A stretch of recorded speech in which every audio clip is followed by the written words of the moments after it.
Hello my friends and welcome, my name is Dennis and this is the latest update from Ukraine. Let's go to the latest news and events. Here we have the chart of the Russian defense line. The red line you can see is the front line itself, and Russians obviously dig down some of the trenches and they put the first resistance for the Ukrainian forces. Our target is to get through that first defense line and go to Kherson. As you can see, there are no defense lines near to Kherson, but I think it's just mistake of this map because Russians also built some of the defense lines in the city itself. And probably they may withdraw from that area. At least International Institute of War, which is located in United States, says about it that Russia may retreat from this territory, but will stay on this part of the shore. That is why they are building 3 defense lines. So here you can see the purple line is the first line over here, then secondary and the third one. They moved lots of the reinforcements to that area. And if we speak about the regular Russian army,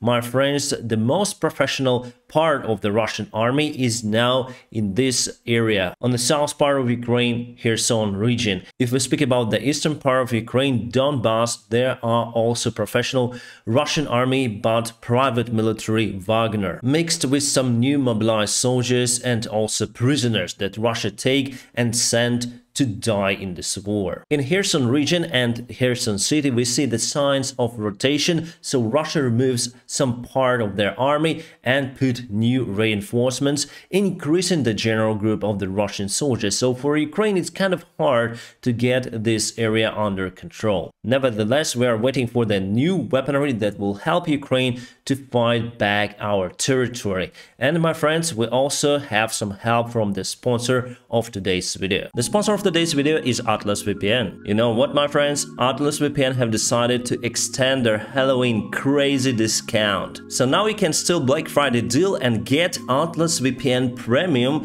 for just $170 per month plus 6 months extra with a 30-day money-back guarantee. It is the best Atlas VPN offer of this year. Just be aware the offer is time limited and available with my personal link in the video description below. So why do I use the Atlas VPN? First of all, I do care about my security because Atlas VPN has a special design data breach monitoring system. If I have the Atlas VPN warning, then someone tries to reach my device, I switch off the public Wi-Fi. Also, Atlas VPN uses the military standard protocols to secure your data, and they put firewalls to the government control annoying ads and hackers. Also, Atlas VPN themselves are unaware of what data is on your device. Basically, they are protecting it without access to your data. Atlas also has awesome feature of the multiple devices support from the single account, so I use Atlas VPN on my iPhone, laptop and iPad. I always keep it on to make sure that my devices are protected. Then I have some free time, I would like to watch my favorite series on the Netflix platform, so not only Atlas VPN gives me the permission to access any kind of series in my country which are blocked or not blocked, but it gives me fantastic streaming speed. Basically, there are no any changes in that parameter, whether Atlas VPN on or off. My friends, it was a game changer for me because before I tried many VPNs and this one is the fastest. So don't forget to steal Black Friday deal and get the Atlas VPN Premium for $170 per month plus 6 months extra with a 30-day money-back guarantee. And for that, please check out my personal link in the video description just below. Atlas VPN helps a lot to my channel, and in my turn, I donate that money to support Ukrainian people. So Atlas VPN, thank you so much for sponsoring this video. They are quite massive over there, but our army uses the modern type of the weaponry, so I think with the help of artillery and rocket artillery systems, we can just demolish that stuff. This Russian guy shows the very old artillery that the Russian army uses in this war. This is D1 artillery that was mainly used during the Second World War. And he says himself that his grandpa was 10 years old when this weaponry was developed. And it clearly shows the situation in the Russian Russian army that they are in lack of the modern type of the weaponry. We have M777 modern type of the artillery systems, not speaking about the HIMARS, very precise, long distance, and they have D1 systems, but they have lots of that stuff. That's why they have lots of the fire. They create so-called firewall on the front lines. Today, President Zelensky announced that we'll have more air defense systems that will help Ukraine to fight against the Shahed drones and Russian cruise missiles that they continue to use to destroy Ukrainian infrastructure. And here are the satellite images of the Russian defense lines. You may see they are very close to the coastline, and there are some trenches, bunkers, and even here you can see that this is the Ukrainian map, and here it is shown the most blackout. So around 12 hours without electricity you may spend if you live in Kiev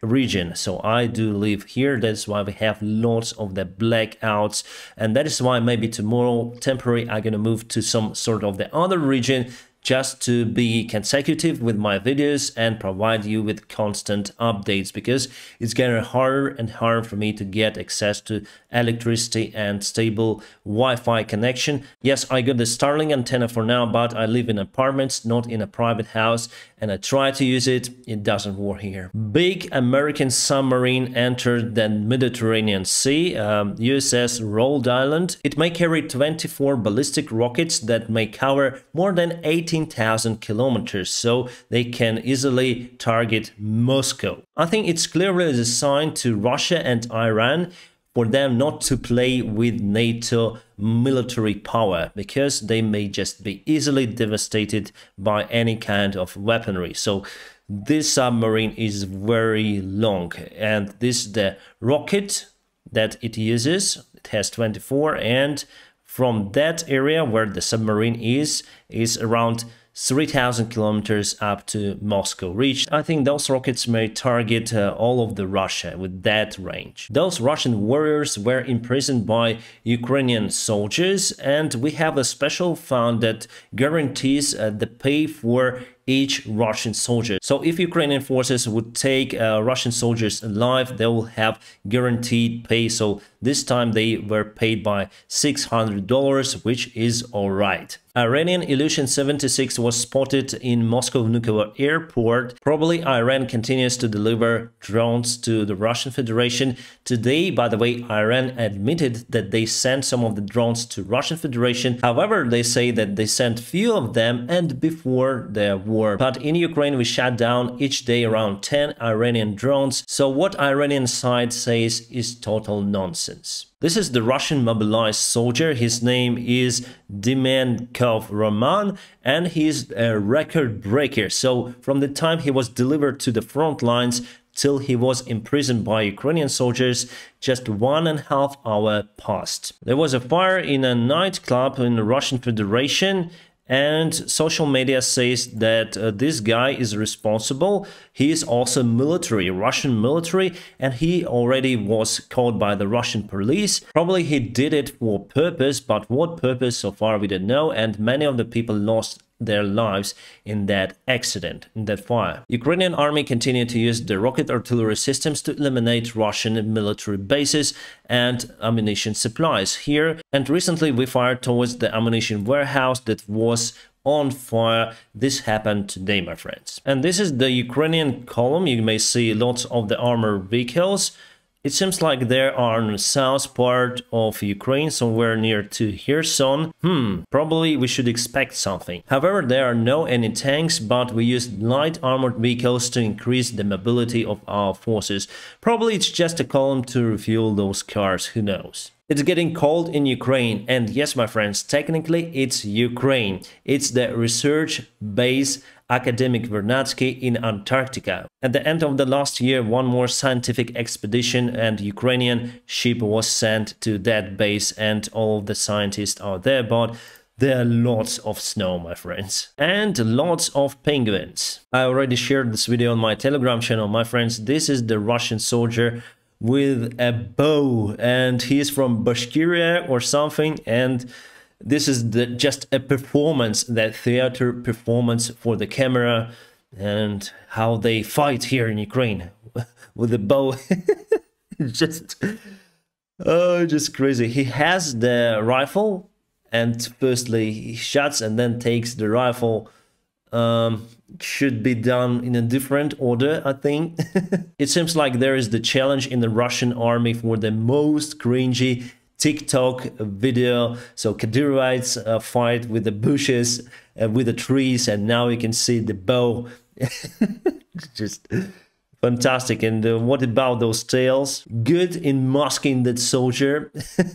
Just crazy. After Russian mobilized soldiers had arrived to the front lines, the scale of the Russian losses rose dramatically, so now they lose around 600 soldiers per one day. Russians are drowning the commercial ships just into the Dnieper River, the ships that are located in Kherson region, and they may create the ecological disaster because there are lots of the oil inside those ships, and you can see those plums of it just in the Dnieper River. There are some military drills ongoing in Poland. They call Puma 22. Drills are participated by Poland, Czech Republic, Slovakia, Hungary, Great Britain and United States. You can see those fantastic Leopard 2 tanks, and now negotiations are ongoing to give Ukraine those tanks. It could be awesome advantage of Ukrainian army. But still, we don't know when we're gonna get those. Yes, we have this information about the Leopard 2 tanks from our ambassador in Germany. He's quite optimistic that Germany will send those tanks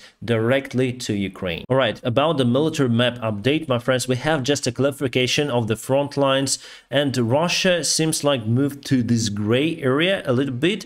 So everything more or less the standstill. So it was yesterday and it is today. So Russia lost positions over here. It's confirmed that they didn't go over here, but they moved over here just a little bit.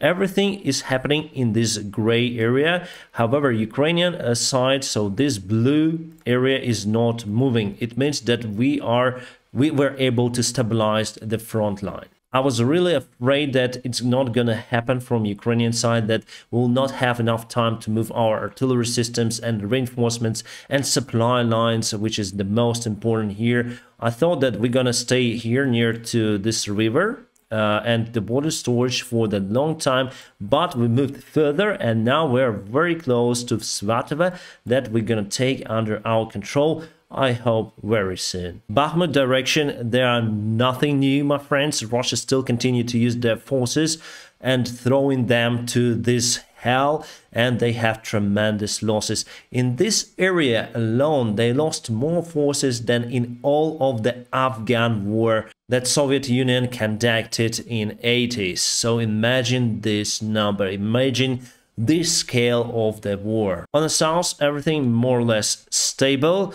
No changes, no movements. However, something is going to happen very soon because Russia is withdrawing their officials from Kherson. There are no more mayors, governors, teachers, even doctors in that area. So something gonna happen. Just soldiers left in that area and some of the locals who refuse to flee their own land. But in any case, I'm gonna keep you updated on situation here in Ukraine. And my friends, don't forget to check the link for the Atlas VPN. They have a Black Friday discount, the limited proposition and the best one for this year. So hurry up to join the club. My friends, I wish you all a peaceful sky wherever you are.